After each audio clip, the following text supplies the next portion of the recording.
Allez, welcome, on y va.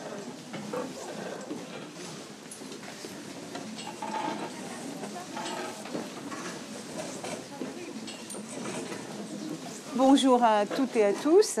C'est aujourd'hui le grand jour où nous allons accueillir Laure Tiberghia et Alma Jodorowsky.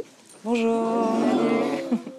On va revoir le film et après on aura tout un moment pour poser toutes les questions que vous voulez à ces deux jeunes femmes.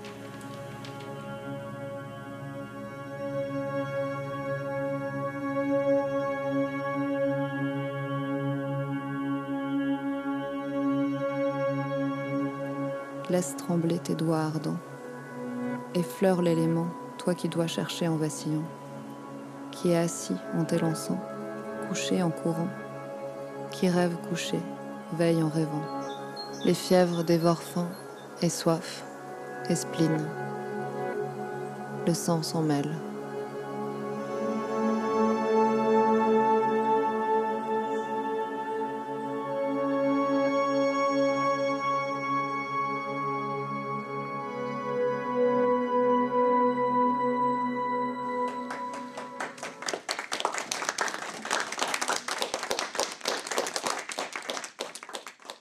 Vous me dites quand vous commencez à tourner?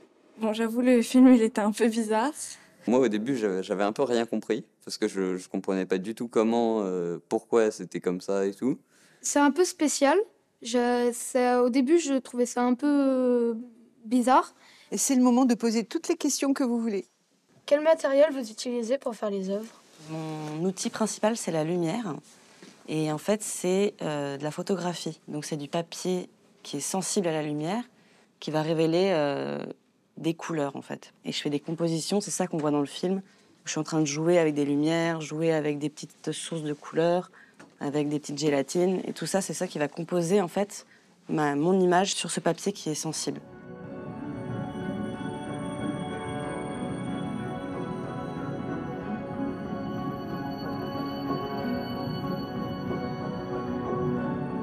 Dans le film, vous parlez beaucoup de lumière, tout ça, mais j'ai pas compris. À un moment, vous mettez dans de l'eau ou je sais pas quoi, et j'ai pas compris où est le rapport. Alors ça, c'est un peu une métaphore, mais c'est pour montrer qu'en fait, pour révéler une image, elle doit aller dans un bac de chimie. Alma a choisi de prendre ce bac d'eau pour montrer que l'image se révèle dans de l'eau, en fait, dans la chimie, dans de l'eau. En fait, on avait envie d'exprimer un peu qu'est-ce qui pouvait se passer dans la tête d'un artiste quand on cherche l'inspiration ou quand on est traversé par des émotions qui sont parfois un peu abstraites. Et du coup, l'idée, c'était, avant toute la phase de fabrication, d'essayer de rentrer un peu dans les émotions de Laure et de voir comment ça pouvait s'exprimer visuellement dans la nature ou dans les couleurs du ciel, du soleil, de tout ce qui nous entoure et tout ce qui peut nous inspirer, nous stimuler pour avoir envie de créer. Pourquoi avoir choisi ce thème? C'est venu tout seul parce qu'en fait, avant, moi, je faisais de la photographie très classique avec un appareil photo. Et en fait, j'avais envie de créer moi-même mes propres images. J'avais envie de les former de A à Z. Comme un peintre, il fait une peinture. Moi, j'avais envie que la photographie, ce soit comme que ce soit une image que je crée, comme quand on fait un dessin. Et du coup, j'aimais beaucoup être dans le laboratoire, à développer mes images. Et j'ai trouvé qu'il y avait plein de techniques possibles. Et j'en suis venue là petit à petit.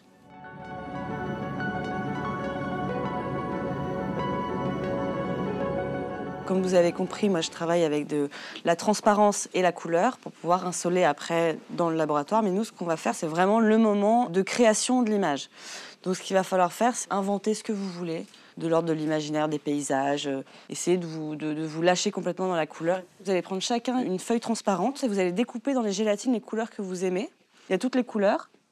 Et avec des ciseaux, du scotch, vous allez pouvoir composer. On peut se servir de ce cahier pour faire un petit croquis de l'idée de ce qu'on va faire. Exactement. Vous faites comme vous le sentez. Vous êtes libre. On y va? Ah, vous échangez un peu les couleurs? Il faut qu'on partage tout. Hein. Là, il y a un bleu si tu veux, regarde. Tu veux quoi? Attends. Il y a du orange, du vert peut-être. L'idée, c'est d'avoir plein de couleurs. Donc, pouvoir vraiment interpréter comme tu veux. Est-ce qu'on peut voir la vie en rose? Là, on la voit en rouge, rouge plus foncé, quoi. En fait, on voit rien avec les deux couleurs. Essayez de trouver dans la couleur l'inspiration. Mais tu fais ce que tu veux. Il y a vraiment, faut pas avoir peur de se tromper. Hein. Au début, j'avais une bonne idée en tête, mais après, bah, je sais pas pourquoi, c'est parti en feeling total. Vu que j'avais pas trop d'inspiration, j'ai choisi de prendre les formes géométriques et des formes aléatoires pour créer mon vitrail. Au départ, j'ai fait des petits triangles, j'ai fait des ronds, des carrés, j'ai fait des formes géométriques. Je réfléchissais beaucoup. Et après, bah, ça a marché. J'ai réfléchi et après, bah, j'ai réussi. Ça, c'est très bien. La superposition, ça redonne une autre couleur.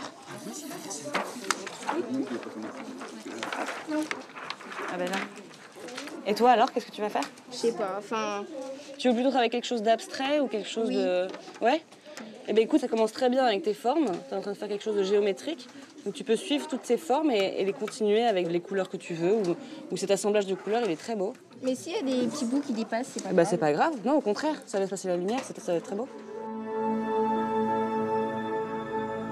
Si vous regardez une lumière jaune sous un champ bleu, puis la même intensité de lumière jaune sous un champ rouge, vous voyez deux bleus différents. Ça va les garçons? Et les couleurs, c'est ce qu'il faut? Je pense que je trouverai ce qu'il faut. Ça peut être bien ça, tu redessines ce qui t'intéresse ici, comme ça tu reprends la forme et après au ciseau tu viens redécouper. Et c'est pas grave si tu ne replies pas toute la feuille.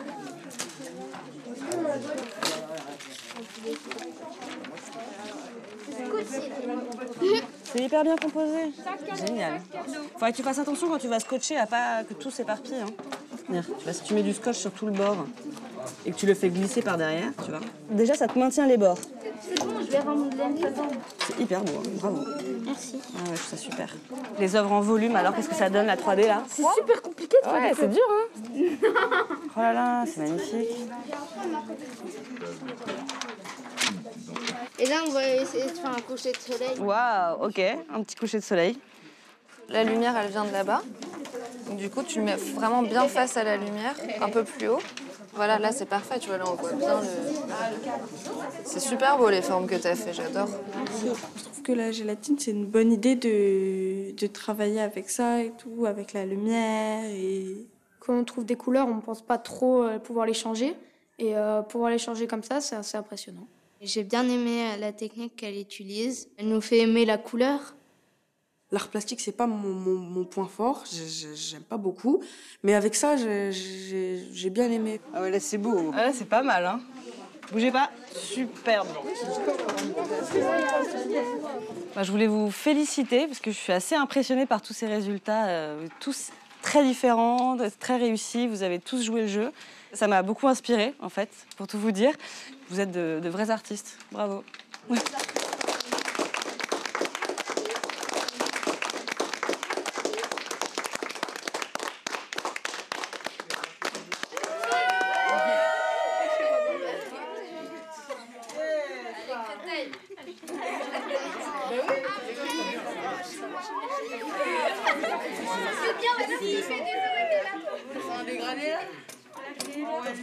J'ai une teinture là.